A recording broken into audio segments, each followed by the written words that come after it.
அடுத்ததா மயிலாடுதுறை நீதிமன்ற வளாகத்துல இளம் பெண் ஒருத்தவங்க 3 சவரன் தங்கச் சங்கிலியை தவற விட்டுருக்காங்க.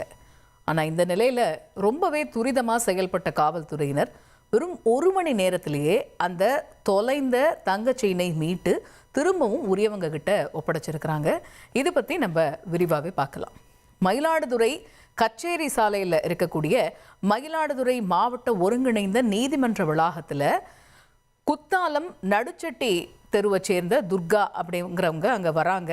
அவங்க நீதிமன்ற வளாகத்தில் இருக்கும்போது 24 கிராம் தங்கச் சங்கிலியை தவற விடுறாங்க. தவற விட்ட சங்கிலியை பல மணி நேரமாக தேடி இருக்கிறாங்க. எப்படி தேடியும் கிடைக்காததால அங்கே இருக்கக்கூடிய நீதிமன்ற அதிகாரிகள் கிட்ட தகவல் தெரிவிக்கிறாங்க துர்கா. இந்த நிலையில காவல்துறைக்கு தகவல் தெரிவிக்கப்பட்ட உடனேயே சம்பவ இடத்திற்கு வந்த சிறப்பு தனிப்படை ஆய்வாளர் அறிவழகன், அதே போல மயிலாடுதுறை காவல் துணை ஆய்வாளர் அருண்குமார் உள்ளிட்டோர் கொண்ட குழு விசாரணையை துரிதப்படுத்துறாங்க. அவங்க மேற்கொண்ட விசாரணையில நீதிமன்றத்தில் கீழே கிடந்துச்சு அப்படின்னு சொல்லிட்டு ஒரு அதிகாரி எடுத்து கொடுக்கவே அந்த தொலைந்த அந்த தங்கச் செயின் வளாகத்தில் ஒரு இடத்துல கீழே கடந்தது அப்படின்னு கொண்டு வந்து கொடுக்குறாங்க.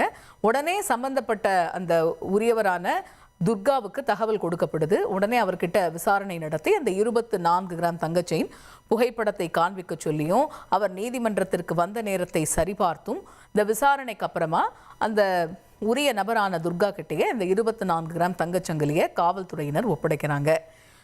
தொலைந்து போன, அதுவும் இப்போ இருக்கக்கூடிய நிலைக்கு ஒவ்வொரு நாளும் தங்கம் விலை எகிரி இருக்கக்கூடிய சூழலில் 24 கிராம் தங்க நகை அப்படிங்கிறது சாதாரணமான விஷயம் கிடையாது. அதை தவற விட்ட நிலையில் வெறும் 1 மணி நேரத்திலேயே திரும்பவும் கிடச்சிருச்சு. அப்படிங்கிறதுனால இதுக்கு மெனக்கெட்டு முயற்சி மேற்கொண்ட காவல்துறையினரை துர்காவும் அவருடைய உறவினர்களும் பாராட்டியிருக்கிறாங்க.